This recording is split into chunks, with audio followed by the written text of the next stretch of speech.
Berarti itu menjadi visi-visi prioritas. Nah, kembali lagi mengenai pluralisme. Jadi harus dipahami ini membangun kota dan membangun masyarakat kota berbeda. Apakah itu bisa seiring? Tergantung tujuan. Misalnya, karena bisa terjadi aliniasi itu misalnya membuat suatu bangunan gedung tingkat tinggi, katakanlah waktu itu matahari. Ketika pertama kali dibangun, masyarakat akan naik lift, saya takut. Karena mudah dan sebagainya satu contoh, termasuk bangunan-bangunan yang lainnya. Tapi seiring dengan waktu, bahwa ternyata ada suatu pemahaman namanya KKN, ada konsistensi, ada komitmen, dan ada network.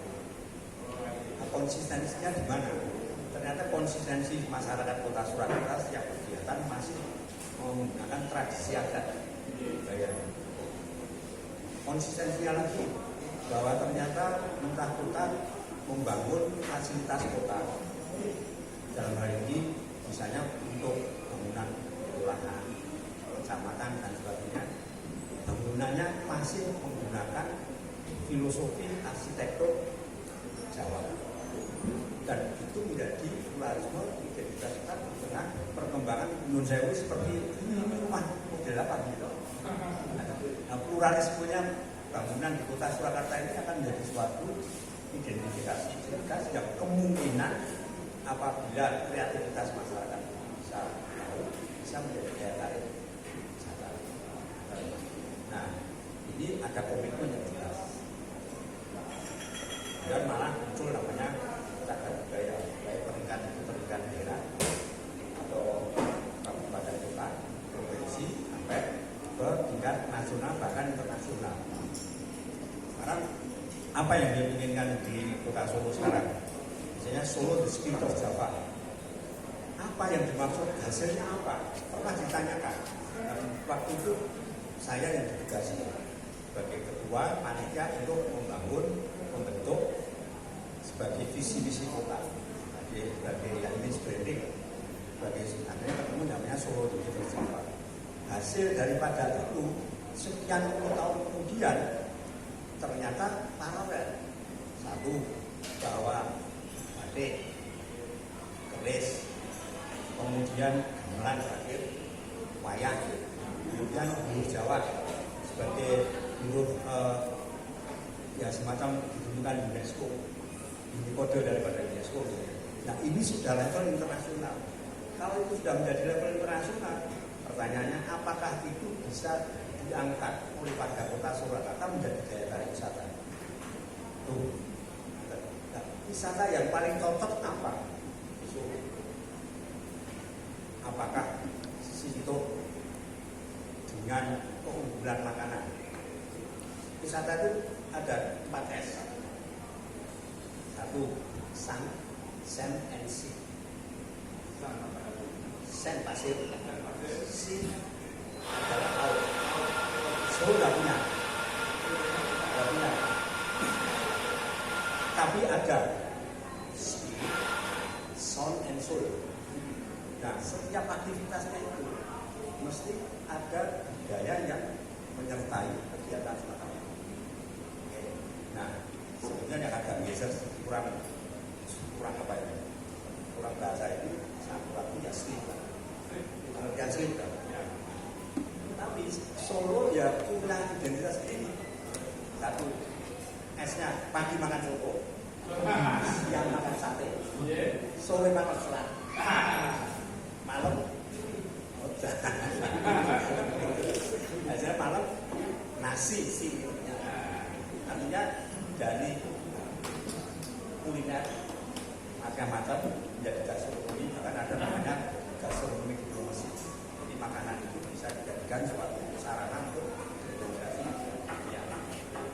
Jadi komitmennya sudah, konsistensinya juga saya makanan sudah jual beli, tapi kita juga masih. Dan yang terakhir adalah network.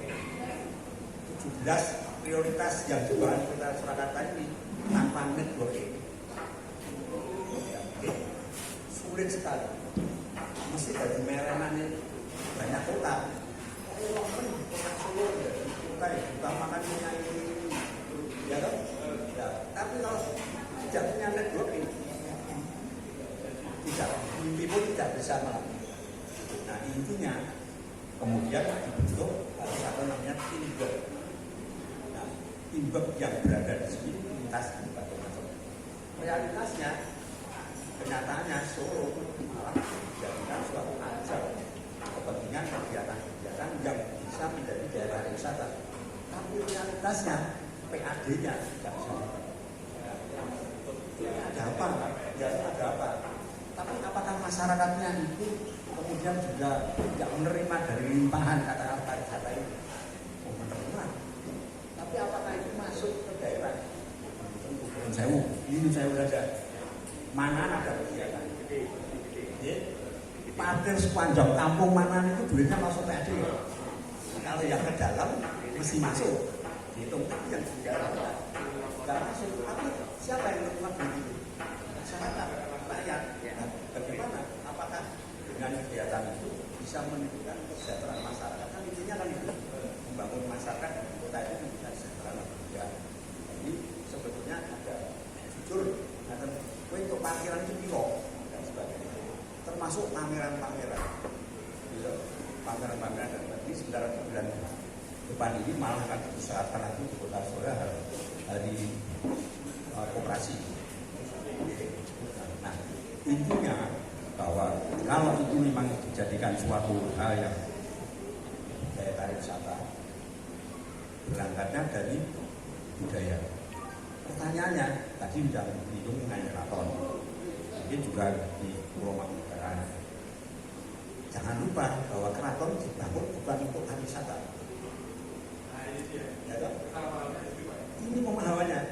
Penjenengan yang saya upiai jauh, badhe datang keraton, bayar. Itu Jawa untuk keraton itu mohon bayar itu saya. Sekarang, apakah begitu caranya?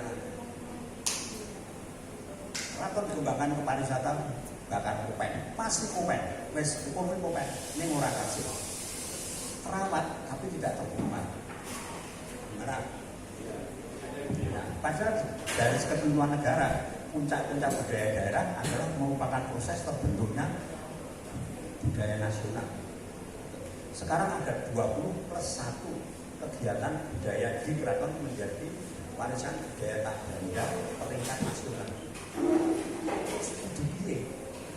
Misalnya Bandara Suro, karena satu hal keraton tidak punya duit, mohon masyarakat bahwa ibadah atau kegiatan dalam rangka malam satu Suro, keraton tidak punya duit, tidak senggarakan. Padahal itu statusnya sudah menjadi warisan budaya tak benda peringkat nasional. Ini yang misalnya salah satu. Maulid Nabi juga begitu. Jadi Brebek itu 3 negara masuk. Itu jumlahnya semakin sampai 21. Nah, kembali lagi, kalau itu menjadi suatu daya tarik wisata, bagaimana ya di dalam konsep modern tahun 1992 itu namanya cultural tourism. Sekarang namanya cultural heritage tourism. Itu menjadi peninggalan sejarah yang bisa digunakan menjadi daya tarik wisata. Bagaimana dengan tempat ibadah? Masuk ke tempat ibadah, aku dibayar. Kan nggak mungkin. Padahal ada transaksi itu. Kita ke suatu tempat bayar karena suatu hal ikhlas memberikan sumbangan. Tapi kan tidak wajib. Orang ya, tapi kalau tiketing berarti harus bayar. Nah, ini yang kita harus. Nah, berarti perlu manajemen. Manajemennya itu adalah namanya cost benefit product. Bukan profit, tapi benefitnya. Sejauh mana itu suatu kegiatan budaya bermanfaat pada masyarakat. Kalau profitnya biar masyarakat. Saya umpama salah satu pacaran kegiatan di keraton. Oke, mama. Apa begini? Ibu peringatan tak gawe kaos. Biar masyarakat buat kaos. Kaos ada nilai profitnya, keuntungan. Tapi keraton yang membuat kegiatan budaya itu kegiatan biaya, apa ditarik? Kan nggak mungkin. Nah, Sekarang apakah itu masih bermanfaat pada masyarakat? Salah satu contoh aja upacara Suro, betul ikan umbi, bakso, ya makanan-makanan itu prapatir dan di tengah malam itu mereka menerima manfaat atau tidak. Kalau dalam bahasa kunonya berkah, keraton diberkahi. Upacara ini, upacara ini, upacara ini, upacara ini dan sebagainya. Umpama kalau pesowanan itu sekarang tidak boleh pakai batik, pakai ini, kira-kira pedagang batik protes ya? Ada kalau bisnis mah, nek aku kok nganggo batik, aku dagang-dagang setorongnya keraton kan gitu.